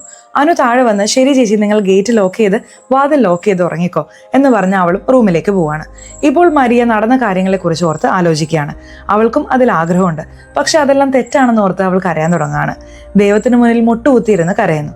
ഞാൻ എത്ര തവണ പറഞ്ഞു ഇങ്ങനെയുള്ള ചിന്തകൾ എൻ്റെ മനസ്സിലിടരുതെന്ന്, എന്തിനാണ് വീണ്ടും വീണ്ടും ഇത്തരം ചിന്തകൾ എൻ്റെ മനസ്സിലേക്ക് തരുന്നത് എന്ന് പറഞ്ഞ് അടുത്ത ദിവസം രാവിലെ ഞാൻ പുറത്തു പോയിട്ട് വരാമെന്ന് പറഞ്ഞ് മരിയ ഇറങ്ങാണ്. ആഹാരം കഴിച്ചിട്ട് പോ എന്ന് അനു പറയുമ്പോൾ വേണ്ട, പോകുന്ന വഴിയിൽ നിന്ന് കഴിച്ചോളാം എന്ന് പറഞ്ഞ് മരിയ പോവാണ്. നേരെ പോകുന്നത് തൻ്റെ അമ്മയെ കാണാനാണ്. അമ്മയ്ക്ക് മരിയെ കാണുമ്പോൾ വലിയ സന്തോഷമാവുന്നുണ്ട്. അവരുടെ ബന്ധുക്കളിൽ പലരും കന്യാസ്ത്രീയാകാൻ ശ്രമിച്ചിട്ടും ആർക്കും പറ്റിയില്ലെന്നും മരിയ കന്യാസ്ത്രീയായ കുടുംബത്തിന് വലിയ അഭിമാനം കൊണ്ടുവന്നെന്നും അമ്മ പറയുന്നുണ്ട്. ഒരു ഘട്ടം കഴിയുമ്പോൾ മരിയ കരയാൻ തുടങ്ങാണ്. നിങ്ങളുടെ ആഗ്രഹത്തിന് വേണ്ടി എൻ്റെ ജീവിതം നിങ്ങൾ നശിപ്പിച്ചില്ല അമ്മേ. എന്നെ കന്യാസ്ത്രീയാക്കാൻ നിർബന്ധിച്ച് ഇപ്പോൾ ഞാൻ കന്യാസ്ത്രീയായി. എനിക്കും മറ്റു പെൺകുട്ടികളെ കാണുമ്പോൾ അവരെ പോലെ ജീവിക്കാൻ ആഗ്രഹമുണ്ട് എന്ന് മരിയ പറയുന്നു. എന്താടി നീ പറയുന്നത്, ഇതൊക്കെ തെറ്റാണെന്ന് പറഞ്ഞ് അമ്മ അവളെ വഴക്ക് പറയാണ്. അവൾ തിരിച്ചു ചോദിക്കുകയാണ്, അമ്മ എൻ്റെ പ്രായത്തിൽ അനുഭവിക്കേണ്ടതെല്ലാം അനുഭവിച്ചതുകൊണ്ടാണ് എന്നെ പ്രസവിക്കാൻ കഴിഞ്ഞത്. അമ്മ എല്ലാ സുഖങ്ങളും അനുഭവിച്ചിട്ട് എന്നോട് മാത്രം പോയി കന്യാസ്ത്രീ ആകാനും ഒരു വികാരവും ഉണ്ടാകരുതെന്ന് പറഞ്ഞാൽ എന്താണ് അർത്ഥം എന്ന് ചോദിക്കുമ്പോൾ അമ്മ അവളുടെ കരണത്തൊരു അടി കൊടുക്കുന്നു. ദേഷ്യപ്പെട്ട് ഇനിമേൽ ഈ വീടിന്റെ പടി ചവിട്ടരുതെന്ന് പറഞ്ഞ് അവളെ പുറത്താക്കുന്നു. മരിയ കരഞ്ഞുകൊണ്ട് വീട്ടിൽ നിന്ന് ഇറങ്ങാണ്. അവൾ നേരെ പോകുന്നത് താൻ താമസിച്ചിരുന്ന അതേ റൂമിലേക്കാണ്. എന്തു പറ്റി ചേച്ചി, പോയ വേഗത്തിൽ തന്നെ തിരിച്ചു വന്നല്ലോ എന്ന് അനു ചോദിക്കുമ്പോൾ അവിടെ എന്തോ റിപ്പയർ വർക്ക് നടക്കുകയാണ്, അത് കഴിയുന്നവരെ എന്തെങ്കിലും ഹോസ്റ്റലിൽ താമസിക്കാൻ പറഞ്ഞു, അതുകൊണ്ടാണ് തിരികെ വന്നത്. നിനക്ക് എന്തെങ്കിലും പ്രശ്നമുണ്ടോ എന്ന് മരിയ ചോദിക്കുന്നു. അതൊന്നുമില്ല ചേച്ചി, ഈ സമയത്ത് വന്നുകൊണ്ട് ചോദിച്ചെന്നേ ഉള്ളൂ. ശരി, അകത്തേക്ക് വാ എന്ന് പറഞ്ഞ് അവർ വീടിനുള്ളിലേക്ക് പോവാണ്. അന്ന് രാത്രി മരിയ ഉറങ്ങുമ്പോൾ വളരെ മോശം സ്വപ്നങ്ങൾ കാണാൻ തുടങ്ങുന്നു. അവളുടെ റൂമിലേക്ക് മുഖം മറച്ച അപരിചിതരായ ആളുകൾ വന്നു പോകുന്നു. അതെല്ലാം കണ്ട് മരിയ ഭയപ്പെടുന്നു. മരിയയ്ക്ക് വയറുവേദനയും തലവേദനയും കലശലാവുന്നു. അടുത്ത ദിവസം രാവിലെ വീട്ടിലുള്ള എല്ലാവരും റെഡിയായി ജോലിക്ക് പോവാണ്. അനുവും ഓഫീസിലേക്ക് പോവാണ്. എന്നെ ഓഫീസിൽ നിന്ന് അർജന്റായിട്ട് വിളിച്ചു, ഞാൻ പോവാണ്, ഇന്ന് നിങ്ങൾ തനിച്ചായിരിക്കും കേട്ടോ, ഉച്ചത്തേക്കുള്ള ആഹാരം ചേച്ചി അനു ഉണ്ടാക്കി കഴിച്ചോളൂ എന്ന് പറഞ്ഞ് അനു പോവാണ്. അപ്പോൾ വിഷ്ണു പടി ഇറങ്ങി വരാണ്. അവൻ മരിയെ തന്നെ നോക്കിക്കൊണ്ട് പോവാണ്. അവളുടെ ദിവസേനയുള്ള പതിവാണല്ലോ പള്ളിയിൽ പോയി പ്രാർത്ഥിക്കുന്നത്. പതിവ് പോലെ അവൾ പള്ളിയിൽ പ്രാർത്ഥിക്കാൻ പോകുന്നുണ്ട്. എന്നാൽ അവൾക്ക് അവിടെ പ്രാർത്ഥിക്കാനേ തോന്നുന്നില്ല. മനസ്സ് മുഴുവൻ അവളുടെ ആഗ്രഹങ്ങൾ നിറഞ്ഞിരിക്കുകയാണ്. വീട്ടിലൊരു ഫിഷ് ടാങ്ക് ഉണ്ട്. അതിലെ ഗോൾഡൻ ഫിഷിനെ എടുത്ത് അത് പിടയുന്നത് അവൾ നോക്കിക്കൊണ്ട് നിൽക്കുകയാണ്. അപ്പോഴേക്കും അനു അങ്ങോട്ടേക്ക് വരുന്നുണ്ട്. അനു വന്നത് കണ്ട് അവൾ ആ മീനിനെ തിരികെ ടാങ്കിലേക്ക് ഇടുന്നു. എന്താ ചേച്ചി ഫിഷ് ടാങ്കിനെ തന്നെ നോക്കി നിൽക്കുന്നത്, നിങ്ങൾക്ക് ഈ മീനുകളാണോ കമ്പനി എന്ന് അനു ചോദിക്കുന്നുണ്ട്. നിന്റെ ഏതെങ്കിലും ഡ്രസ്സ് തരാമോ എന്ന് മരിയ ചോദിക്കുമ്പോൾ സൂപ്പർ ചേച്ചി, ഇത് തന്നെയാണ് ഞാനും പ്രതീക്ഷിച്ചത്, ഇതുപോലത്തെ കാഷ്വൽ ഡ്രസ്സ് ധരിക്കെ, ഞാൻ കൊണ്ടുവന്ന് തരാം എന്ന് അനു സന്തോഷത്തോടെ പറയുന്നു. അതിനുശേഷം രാത്രി എല്ലാവരും ഒരുമിച്ചിരുന്ന് ഭക്ഷണം കഴിക്കാനിരിക്കുമ്പോൾ മരിയ പ്രാർത്ഥിക്കാതെ തന്നെ കഴിക്കാൻ തുടങ്ങുകയാണ്. മരിയ പ്രാർത്ഥിച്ചു കഴിഞ്ഞിട്ട് കഴിക്കാമെന്ന് കരുതി മറ്റുള്ളവർ കാത്തിരിക്കുകയാണ്. അവരെല്ലാവരും അവളെ തന്നെ നോക്കുകയാണ്. എന്തിനാണ് എല്ലാവരും എന്നെ നോക്കുന്നത് എന്ന് മരിയ ചോദിക്കുമ്പോൾ അല്ല, നിങ്ങൾ പ്രാർത്ഥിച്ചു കഴിഞ്ഞിട്ട് കഴിക്കാമെന്ന് കരുതി എന്നവർ പറയുന്നുണ്ട്. അതൊന്നും വേണ്ട, നിങ്ങൾ കഴിച്ചോ എന്ന് മരിയ പറയുന്നു. എല്ലാവരും അവരവരുടെ ഫോണിൽ നോക്കിക്കൊണ്ട് ഭക്ഷണം കഴിക്കുകയാണ്. അപ്പോൾ മരിയ വിഷ്ണുവിനെ നോക്കുന്നുണ്ട്. വിഷ്ണു മരിയയും നോക്കുന്നു. അതിനുശേഷം അനു ഒരു ഫോൺ കൊണ്ടുവന്ന് കൊടുക്കുന്നുണ്ട്. ഈ ഫോൺ നിങ്ങൾ വെച്ചോളൂ, നിങ്ങൾക്ക് ആവശ്യമില്ലെങ്കിലും എന്തെങ്കിലും എമർജൻസി ആണെങ്കിൽ വിളിക്കാമല്ലോ, ഞാൻ ഉപയോഗിക്കാത്ത ഫോണാണ് എന്ന് പറഞ്ഞ് അനു റൂമിലേക്ക് പോവാണ്. രാത്രി വാതിലിൽ തട്ടുന്ന ശബ്ദം കേൾക്കുന്നുണ്ട്. ആരാണെന്ന് നോക്കുമ്പോൾ വിഷ്ണുവാണ്. മരിയെ കാണാൻ വന്നതാണ്. മരിയയും ഇതിനായി കാത്തിരുന്നത് പോലെ തോന്നുന്നു. ഇരുവരും കെട്ടിപ്പിടിക്കുകയാണ്. മരിയയ്ക്ക് ആ ഫീലിംഗ് ഇഷ്ടപ്പെടുന്നുണ്ട്. എന്നാൽ വിഷ്ണു പറയുന്നുണ്ട്, എനിക്ക് നിന്നെ ഇഷ്ടമാണ്, നിന്നോട് എനിക്ക് പ്രണയം തോന്നി, നീ എൻ്റെ കൂടെ വാ, നമുക്ക് എവിടെയെങ്കിലും പോവാം. ഉടനെ മരിയ പറയുന്നുണ്ട്, നീ ഇപ്പോൾ എന്ത് വേണമെങ്കിലും ചെയ്തോ, എനിക്കെല്ലാം ഓക്കെയാണ്, പക്ഷെ പ്രണയം, കല്യാണം ഇതൊന്നും എനിക്ക് ശരിയാവില്ല. ഇത് കേട്ട് വിഷ്ണുവിന് ദേഷ്യം വരുന്നുണ്ട്. ഞാൻ നിന്നെ കണ്ടപ്പോൾ എനിക്ക് നിന്നെ ഇഷ്ടപ്പെട്ടു, നിന്റെ മേലൊരു സ്പാർക്ക് തോന്നി, അതുകൊണ്ടാണ് ഞാൻ നിന്റെ അടുത്തേക്ക് വന്നത്, അല്ലാതെ നിന്റെ ആവശ്യങ്ങൾക്കുള്ള ആളല്ല ഞാൻ എന്ന് പറഞ്ഞ് വിഷ്ണു ദേഷ്യപ്പെട്ട് അവിടെ നിന്ന് പോവാണ്. അടുത്ത ദിവസം രാവിലെ ഫിഷ് ടാങ്കിലെ മീനിനോട് മരിയ വിചിത്രമായി സംസാരിക്കുന്നു. അന്ന് നീ ജീവനോടെ ഇരിക്കണമെന്ന് ഞാൻ ആഗ്രഹിച്ചത് കൊണ്ടാണ് നിന്നെ തിരികെ ഈ ടാങ്കിലേക്കിട്ട് നിന്റെ ജീവൻ രക്ഷിച്ചത്. ദൈവമൊന്നുമല്ല നിന്നെ രക്ഷിച്ചത് എന്ന് പറഞ്ഞ് അവൾ ദൈവത്തിനെതിരെ സംസാരിക്കാൻ തുടങ്ങിയിരിക്കുന്നു. ഇപ്പോഴവൾ ദൈവത്തെ ചോദ്യം ചെയ്യാൻ തുടങ്ങാണ്. എനിക്ക് ഇഷ്ടമില്ലാത്തൊരു ജീവിതം തന്നിട്ട് ഇപ്പോൾ എനിക്ക് ഇഷ്ടമുള്ളതുപോലെ ജീവിക്കാൻ ഞാൻ ആഗ്രഹിക്കുമ്പോൾ എനിക്കതിന് കഴിയുന്നില്ല, എനിക്ക് വളരെ കഷ്ടപ്പാടായി തോന്നുന്നു എന്ന് പറഞ്ഞ് അവൾ കരയാണ്. ഇങ്ങനെ അവൾ ആരാധിക്കുന്ന ദൈവത്തിനെതിരെ തന്നെ അവൾ മാറാൻ തുടങ്ങുന്നു. ആ ദൈവത്തിനെ തന്നെ അവൾക്ക് ഇഷ്ടമല്ലാതെ ആവുന്നു. ആ സമയത്ത് രാത്രിയിൽ കൊമ്പുള്ള ഒരു വിചിത്ര രൂപി അവളുടെ വീട്ടിലേക്ക് പ്രവേശിക്കുന്നതായും വെളുത്ത നിറത്തിലുള്ള എന്തോ ഒരു പഴം മരിയയ്ക്ക് കൊടുക്കുന്നതായും കാണിക്കുന്നുണ്ട്. ആ പഴം മരിയ വാങ്ങി കഴിക്കുകയും ചെയ്യുന്നു. ഇതെല്ലാം മരിയയുടെ ഭാവനയാണ്. ഈ ഭാവനകളെല്ലാം എന്തിനാണ് തന്റെ മനസ്സിലേക്ക് വരുന്നതെന്ന് അറിയാതെ മരിയ വിഷമിക്കുകയാണ്. പതിവ് പോലെ അവൾ പള്ളിയിൽ പോകുന്നുണ്ട്. പള്ളിയുടെ വാതിൽക്കൽ ആ മുഖം മറച്ച വ്യക്തി നിൽക്കുന്നുണ്ടായിരുന്നു. സംശയാസ്പദമായി നിങ്ങൾ ഇവിടെ എന്ത് ചെയ്യുകയാണെന്ന് മരിയ ചോദിക്കുമ്പോൾ അയാൾ കയ്യിൽ ഒരു ലഘുലേഖ കൊടുത്തിട്ട് പോവാണ്. ആ പേപ്പറിൽ സാത്താൻ ആരാധനയെ കുറിച്ചുള്ള വിവരങ്ങളായിരുന്നു. ഈ പള്ളിയിൽ വരുന്നവരെ സ്വാധീനിച്ച് സാത്താൻ ആരാധനയിലേക്ക് ആകർഷിക്കാൻ ഒരു കൂട്ടം ആളുകൾ പ്രവർത്തിക്കുന്നുണ്ടെന്ന് തോന്നുന്നു. അതുമായി ബന്ധപ്പെട്ട ലഘുലേഖയാണിത്. ആ പേപ്പറിൽ അവൾ സ്വപ്നത്തിൽ കണ്ട രൂപവും ഉണ്ടായിരുന്നു. അതിനാൽ ഇതിനെക്കുറിച്ച് അറിയാനായി ആന്റോൺ എന്നൊരാളെ കാണാൻ മരിയ പോകുന്നുണ്ട്. ആന്റോണിനോട് ഇതെന്താണെന്ന് ചോദിക്കുമ്പോൾ ക്രിസ്ത്യാനിറ്റി ഇഷ്ടമില്ലാത്ത ചില ആളുകളുണ്ടല്ലോ, അവർക്കെല്ലാം ഇതിൽ ചേരാം. ഇവർ ഒരു കമ്മ്യൂണിറ്റിയായി രൂപം പ്രാപിച്ച് സാത്താൻ ആരാധന നടത്തുന്നവരാണ്. ഇവരെ സംബന്ധിച്ച് സാത്താനാണ് ദൈവം, ജീസസ് ദൈവമല്ല എന്ന് വിശ്വസിക്കുന്നവരാണ് ഇവർ. മരിയ തന്റെ ആഗ്രഹങ്ങൾക്കനുസരിച്ച് ജീവിക്കാൻ കഴിയാത്തതിന്റെ ദേഷ്യത്തിലാണല്ലോ. അതുകൊണ്ട് അവൾ എളുപ്പത്തിൽ ആ സാത്താന്റെ പക്ഷത്തേക്ക് മാറുന്നതായി നമുക്ക് കാണാം. അതിനുശേഷം അവൾ ഇടയ്ക്കിടെ ആന്റോണിനെ കാണാൻ പോകുന്നുണ്ട്. അതിലെ പല കാര്യങ്ങളും മനസ്സിലാക്കുന്നു. അവർ വളരെ ആഴത്തിൽ ചർച്ച ചെയ്യുന്നുണ്ട്. ചില കാര്യങ്ങൾ എനിക്ക് പോലും മനസ്സിലായില്ല, അതുകൊണ്ട് ഞാൻ മുകളിൽ നിന്ന് മാത്രം പറയാം. പൊതുവായി പറഞ്ഞാൽ മരിയ താൻ ആഗ്രഹിച്ച ജീവിതം ഇഷ്ടം പോലെ ജീവിക്കാൻ ആഗ്രഹിക്കുന്നു. പക്ഷെ ഒരുപാട് നിബന്ധനകൾ കാരണം അവൾക്ക് അതിന് കഴിയുന്നില്ല. ആന്റോൺ പറയുന്നുണ്ട്, സാത്താന്റെ നിയമപ്രകാരം ആദ്യത്തെ നിയമം തന്നെ നിങ്ങൾക്ക് ഇഷ്ടമുള്ളതുപോലെ ജീവിക്കുക എന്നതാണ്. നിങ്ങളുടെ വ്യക്തിപരമായ ജീവിതത്തിൽ തീരുമാനമെടുക്കാൻ സാത്താന് പോലും അവകാശമില്ലെന്നാണ് പറയുന്നത് എന്നിങ്ങനെ പല കാര്യങ്ങളും അയാൾ പറയുന്നുണ്ട്. അതേസമയം ഒരു പയ്യൻ വളരെ സങ്കടത്തോടെ വരികയാണ്. എന്തു പറ്റിയെന്ന് ചോദിക്കുമ്പോൾ പള്ളിക്ക് പുറത്ത് നിന്ന് പേപ്പർ വിതരണം ചെയ്യുമ്പോൾ അവിടുത്തെ ആളുകൾ കണ്ട് എന്നെ തല്ലി എന്ന് പറയുന്നു. ഇത് കേട്ട് ആന്റോൺ പറയുന്നുണ്ട്, ഇതൊക്കെ കുറച്ച് നാളത്തേക്ക് മാത്രമാണ്, കുറച്ച് നാൾ കഴിയുമ്പോൾ എല്ലാം ശരിയാവും, നമ്മളാണ് ശരിയെന്ന് എല്ലാവർക്കും മനസ്സിലാവും എന്നൊക്കെ അവർ സംസാരിക്കുകയാണ്. അതിനുശേഷം ആ കമ്മ്യൂണിറ്റിയിലുള്ളവർ അതുമായി ബന്ധപ്പെട്ട് ഒരുപാട് സംസാരിക്കുന്നു. രാത്രി ആന്റോണിനോട് തനിച്ച് സംസാരിക്കണമെന്ന് മരിയ പറയുന്നുണ്ട്. എന്താണ് കാര്യം എന്ന് ചോദിക്കുമ്പോൾ ഞാൻ വെറും ഒരു ക്രിസ്ത്യാനി മാത്രമല്ല, ഞാനൊരു കന്യാസ്ത്രീയാണ് എന്ന് മരിയ പറയുന്നു. അയാൾക്ക് വലിയ ഷോക്കാവുന്നുണ്ട്. സാധാരണമായി ക്രിസ്ത്യാനിറ്റി ഇഷ്ടപ്പെടാതെ അതിനോട് വെറുപ്പ് തോന്നി ഇവിടെ വരുന്നവരെ ഞാൻ കണ്ടിട്ടുണ്ട്. അവർ തന്നെ വളരെ ആശയക്കുഴപ്പത്തിലായിരിക്കും വരുന്നത്, ഇതിലേക്ക് വരണോ വേണ്ടയോ എന്ന സംശയത്തിൽ. പക്ഷെ നിങ്ങളൊരു കന്യാസ്ത്രീ ആയിരുന്ന് എല്ലാം അറിഞ്ഞുകൊണ്ട് ഇവിടേക്ക് വരണമെങ്കിൽ അത് വളരെ അത്ഭുതകരമാണ് എന്ന് ആന്റോൺ പറയുന്നു. അവൾ തന്റെ വികാരങ്ങൾ പറയുന്നുണ്ട്. എനിക്ക് മറ്റു പെൺകുട്ടികളെ പോലെ വികാരങ്ങളുണ്ട്, പക്ഷെ ആ വികാരങ്ങൾ എനിക്ക് നേടിയെടുക്കാൻ കഴിയുന്നില്ല, അതുകൊണ്ടാണ്. അതിനെ തടയാൻ ഇവിടെ ആരുമില്ല. നിങ്ങൾക്ക് ഇഷ്ടമുള്ളതുപോലെ നിങ്ങൾക്ക് ഇഷ്ടമുള്ള ആളുടെ കൂടെ നിങ്ങൾക്ക് ജീവിക്കാം എന്ന് പറഞ്ഞ അയാൾ ഒരുപാട് കാര്യങ്ങൾ സംസാരിക്കുന്നുണ്ട്. അതിനുശേഷം സാത്താനുമായി ബന്ധപ്പെട്ട ഒരു പുസ്തകം കൊടുത്ത് ഇത് നിങ്ങൾ വായിക്കുക, നിങ്ങൾക്കെല്ലാം വ്യക്തമായി മനസ്സിലാവുമെന്ന് പറഞ്ഞ് അവളെ അയക്കുന്നു. ശരിയെന്ന് പറഞ്ഞ് മരിയ അവിടെ നിന്ന് പോവാണ്. അതിനുശേഷം മരിയ വീട്ടിൽ വളരെ വിചിത്രമായി പെരുമാറുന്നുണ്ട്. പുറത്തു പോകുന്നവർ വൈകി വരുന്നു. ഇതെല്ലാം അനു ശ്രദ്ധിക്കുന്നുണ്ട്. ചേച്ചി എന്തു പറ്റി, നിങ്ങളുടെ പെരുമാറ്റത്തിൽ കുറച്ച് ദിവസമായി മാറ്റങ്ങൾ കാണുന്നുണ്ടല്ലോ എന്ന് അനു ചോദിക്കുമ്പോൾ ഒന്നുമില്ല, ഞാൻ നോർമലാണ് എന്ന് മരിയ പറയുന്നുണ്ട്. മരിയയ്ക്ക് എന്തോ സംഭവിച്ചിട്ടുണ്ടെന്ന് അനുവിന് മനസ്സിലാവുന്നു. ആ പുസ്തകങ്ങൾ വായിക്കും തോറും അവൾ ദൈവത്തെ ഉപേക്ഷിച്ച് ആ സാത്താന്റെ പക്ഷത്തേക്ക് പോകാൻ തുടങ്ങുന്നു. അവിടെ കട്ട് ചെയ്യുമ്പോൾ ഒരു ദിവസം രാത്രി അരുണും വിഷ്ണുവും സംസാരിച്ചുകൊണ്ടിരിക്കുന്നു.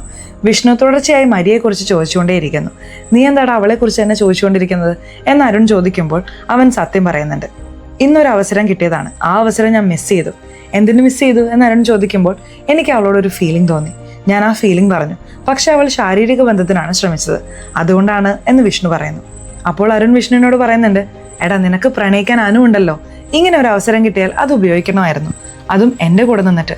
എന്നോട് പോലും പറയാതെ നീ ഇതൊക്കെ ചെയ്തല്ലോ, എന്നെ ഒഴിവാക്കി ചെയ്യാൻ നോക്കിയല്ലേ എന്നൊക്കെ അവർ സംസാരിക്കുകയാണ്. അതിനുശേഷം മരിയ ആന്റോണിനെ കാണാൻ പോകുന്നുണ്ട്. അവിടെയുള്ള ഗ്രൂപ്പിനോട് ആന്റോൺ പറയുന്നുണ്ട്, ചരിത്രത്തിൽ ഇന്നുവരെ ഒരു കന്യാസ്ത്രീയും ഇതുപോലെ സാത്താന്റെ പക്ഷത്തേക്ക് വന്നിട്ടില്ല, ആദ്യമായി ഒരാൾ വന്നിരിക്കുകയാണ്, ഇത് നമ്മുടെ പരിശ്രമത്തിന് കിട്ടിയ ഫലമാണ് എന്ന് പറഞ്ഞ് ക്രിസ്മസ് ഈവിന് എന്തോ ഒരു ആചാരം നടത്താൻ പോകുന്നതായി പറയുന്നു. അതോർത്ത് എല്ലാവരും സന്തോഷിക്കുകയാണ്. ആ ആചാരത്തിൽ മരിയയും പങ്കെടുക്കാൻ പോകുന്നുണ്ട്. അവരെല്ലാവരും പോയതിനു ശേഷം മരിയ ചോദിക്കുന്നുണ്ട്, നിങ്ങൾ തന്ന പുസ്തകം ഞാൻ വായിച്ചു, അതിൽ ഒരുപാട് ചിഹ്നങ്ങൾ ഉണ്ടായിരുന്നു. ആ ചിഹ്നങ്ങളെല്ലാം എൻ്റെ സ്വപ്നത്തിൽ ഇതിനു മുമ്പ് വന്നിട്ടുണ്ട്. അപ്പോൾ ആൻഡോൺ പറയുന്നുണ്ട്, അതെല്ലാം ആ കാലഘട്ടത്തിൽ സാത്താൻ ഉപയോഗിച്ചിരുന്ന ഭാഷയാണ്. അത് നിന്റെ സ്വപ്നത്തിൽ വരുന്നുണ്ടെങ്കിൽ നമുക്ക് ആ ഭാഷയും ചിഹ്നങ്ങളും വെച്ച് ആചാരം നടത്താം. നീ ആ ആചാരത്തിൽ ഒരു പ്രധാനപ്പെട്ട ആളായി പങ്കെടുക്കണം എന്ന് ആൻഡോൺ പറയുന്നു. മരിയ വീട്ടിൽ വന്ന ഉടനെ അനു അവളെ തടഞ്ഞു നിർത്തുന്നു. നിങ്ങൾക്ക് എന്ത് പറ്റി? ഈയിടെയായി നിങ്ങളുടെ പെരുമാറ്റത്തിൽ ഒരുപാട് മാറ്റങ്ങളുണ്ട്. നിങ്ങൾ അവസാനമായി എപ്പോഴാണ് പ്രാർത്ഥിച്ചത്? ഇപ്പോഴൊന്നും കന്യാസ്ത്രീയുടെ വേഷം ധരിക്കാറേയില്ല. നിങ്ങൾ താമസിച്ചിരുന്ന കോൺവെന്റിൽ ഞാൻ വിളിച്ചന്വേഷിച്ചപ്പോൾ അവിടെ റിപ്പയർ വർക്കൊന്നും നടക്കുന്നില്ലെന്നാണ് പറഞ്ഞത്. നിങ്ങൾക്ക് എന്ത് പറ്റിയെന്നാണ് അനു വീണ്ടും വീണ്ടും ചോദിക്കുന്നു. ഞാൻ എനിക്കിഷ്ടമുള്ളതുപോലെ ജീവിക്കാൻ തീരുമാനിച്ചു. എനിക്കിഷ്ടമുള്ളതുപോലെ ജീവിക്കുന്നു. ഞാൻ എന്ത് ചെയ്യുന്നു എന്നൊന്നും നിന്നോട് പറയേണ്ട ആവശ്യമില്ല എന്ന് പറഞ്ഞ് മരിയ അനുവിനെ ഭീഷണിപ്പെടുത്തുന്നു. അനുവിനെ സംബന്ധിച്ച് നിങ്ങൾക്ക് ഇഷ്ടം പോലെ ജീവിച്ചോളൂ, അതിൽ തെറ്റില്ല. പക്ഷെ തെറ്റായ വഴി തിരഞ്ഞെടുക്കരുത് എന്നത് മാത്രമാണ്. ഒന്ന് മാത്രം ഞാൻ പറയാം, നിങ്ങൾ കന്യാസ്ത്രീ ആയിരുന്നപ്പോൾ അറ്റ്ലീസ്റ്റ് സത്യസന്ധയെങ്കിലും ആയിരുന്നു. ഇപ്പോൾ അതുമില്ല. എന്താണെന്ന് വെച്ചാൽ ചെയ്തോളൂ. നിങ്ങൾ ഇവിടെ താമസിക്കുന്നതുകൊണ്ട് എനിക്കൊരു പ്രശ്നമില്ല എന്ന് പറഞ്ഞ് അനു അവിടെ നിന്ന് പോവാണ്. അതിനുശേഷം ആ സാത്താൻ കമ്മ്യൂണിറ്റി ആചാരങ്ങൾക്കുള്ള ഏർപ്പാട് ചെയ്യുന്നു. അതിൽ മരിയയും പങ്കെടുക്കുന്നുണ്ട്. ആചാരങ്ങൾ ആരംഭിക്കുന്നു. മരിയയെ മുൻനിർത്തിയാണ് അവർ ആചാരങ്ങൾ ചെയ്യുന്നത്. ആചാരങ്ങളെല്ലാം കഴിഞ്ഞതിന് ശേഷം എല്ലാവരും വളരെ സംതൃപ്തരായി കാണപ്പെടുന്നു. മരിയോട് എങ്ങനെയുണ്ടായിരുന്നു എന്ന് ചോദിക്കുമ്പോൾ എനിക്കും എന്തോ ഒന്ന് പൂർത്തിയായതുപോലെ തോന്നുന്നു എന്നൊക്കെ പറയുന്നുണ്ട്. ഇനി മുതൽ നിങ്ങളുടെ ജീവിതം നിങ്ങൾക്ക് ഇഷ്ടമുള്ളതുപോലെ മാറും, എല്ലാം ശരിയാവുമെന്ന് ആൻഡോൺ പറയുന്നു. ശരിയെന്ന് പറഞ്ഞ് മരിയ വീട്ടിലേക്ക് പോവാണ്. എല്ലാവരും ഉറങ്ങിയതിനു ശേഷം വാതിലിൽ തട്ടുന്ന ശബ്ദം കേൾക്കുന്നു. ആരാണെന്ന് നോക്കുമ്പോൾ വിഷ്ണുവാണ്. അന്ന് നിങ്ങൾ പോവുകയാണെന്ന് പറഞ്ഞപ്പോൾ എനിക്കത് താങ്ങാൻ കഴിഞ്ഞില്ല. മാത്രമല്ല, ഞാൻ നിങ്ങളോട് പ്രണയമെന്നും മറ്റും എന്തൊക്കെയോ പറഞ്ഞു. എനിക്ക് നിങ്ങളെ ഇഷ്ടമായിരുന്നു, അതുകൊണ്ടാണ് ഞാൻ അങ്ങനെ പറഞ്ഞത്. പക്ഷെ നിങ്ങൾ പ്രതീക്ഷിക്കുന്നത് എനിക്കിപ്പോൾ തരാൻ കഴിയും, അത് തരാൻ ഞാൻ തീരുമാനിച്ചു എന്ന് പറഞ്ഞ് വിഷ്ണു മരിയയുമായി ശാരീരിക ബന്ധത്തിൽ ഏർപ്പെടാൻ വരുന്നു. ഇരുവരും ബന്ധത്തിൽ ഏർപ്പെട്ടുകൊണ്ടിരിക്കുമ്പോൾ തന്നെ പെട്ടെന്ന് വാതിൽ തുറന്ന് അനു അങ്ങോട്ടേക്ക് വരുന്നു. ഇരുവരെയും ആ നിരയിൽ അനു കാണുന്നുണ്ട്. കാണുമ്പോഴെല്ലാം സിസ്റ്റർ സിസ്റ്റർ എന്ന് വിളിച്ചിട്ട് എന്താണ് നീ ഇങ്ങനെ കാണിച്ചു വെച്ചിരിക്കുന്നത് എന്ന് പറഞ്ഞ് അനു വിഷ്ണുവിനെ ഭീഷണിപ്പെടുത്തുന്നു. മരിയ എന്ത് ചെയ്യണമെന്ന് അറിയാതെ തല കുനിച്ച് നിൽക്കുകയാണ്. കന്യാസ്ത്രീയാണെന്ന് പറഞ്ഞ് അകത്ത് കയറി എൻ്റെ ബോയ് ഫ്രണ്ടിന്റെ കൂടെ തന്നെ ഇങ്ങനെയൊക്കെ ചെയ്തല്ലേ, ഇനി നീ ഇവിടെ താമസിക്കാൻ പാടില്ല എന്ന് പറഞ്ഞ് അനു മരിയെ അവിടെ നിന്ന് അടിച്ചു പുറത്താക്കുന്നു. മരിയ ആ സമയത്ത് വീട്ടിൽ നിന്ന് പുറത്തിറങ്ങി എങ്ങോട്ട് പോകണമെന്ന് അറിയാതെ വിഷമിക്കുമ്പോൾ ആ കറുത്ത വിചിത്ര രൂപം ഈ വഴി പോവൂ ആ വഴി പോവൂ എന്ന് പറഞ്ഞ് അവൾക്ക് വഴി കാണിക്കുന്നു. അതിനെ പിന്തുടർന്ന് അവൾ കടൽ തീരത്തെത്തുകയാണ്. പെട്ടെന്ന് അവൾക്ക് വയറുവേദന ആരംഭിക്കുന്നു. കുറച്ചു സമയത്തിനുള്ളിൽ ആ വയറ് വലുതാകാനും തുടങ്ങുന്നു. അവളുടെ വയറ്റിനുള്ളിൽ സാത്താൻ വളരുന്നതായി കാണിച്ച് ഈ സിനിമ അവസാനിപ്പിക്കുന്നു. ഈ സിനിമയിലൂടെ എന്താണ് പറയാൻ ഉദ്ദേശിച്ചതെന്ന് എനിക്ക് കൃത്യമായി മനസ്സിലാക്കാൻ കഴിഞ്ഞിട്ടില്ല. എന്തായാലും സിനിമ എങ്ങനെയുണ്ടായിരുന്നു? ഇഷ്ടപ്പെട്ടോ? സിനിമയെ കുറിച്ചിട്ടുള്ള നിങ്ങളുടെ അഭിപ്രായങ്ങൾ കമന്റ് ബോക്സിൽ രേഖപ്പെടുത്തണേ. അതുപോലെ ചാനൽ ഇതുവരെ സബ്സ്ക്രൈബ് ചെയ്യാതെയാണ് നിങ്ങൾ വീഡിയോ കാണുന്നതെങ്കിൽ ചാനൽ ഒന്ന് സബ്സ്ക്രൈബ് ചെയ്ത് വീഡിയോ ഇഷ്ടപ്പെട്ടാൽ ഒരു ലൈക്ക് കൂടി തരാൻ മറക്കല്ലേ. സോ ഇനി അടുത്തൊരു വീഡിയോയിൽ കാണുന്നവരെ ബൈ.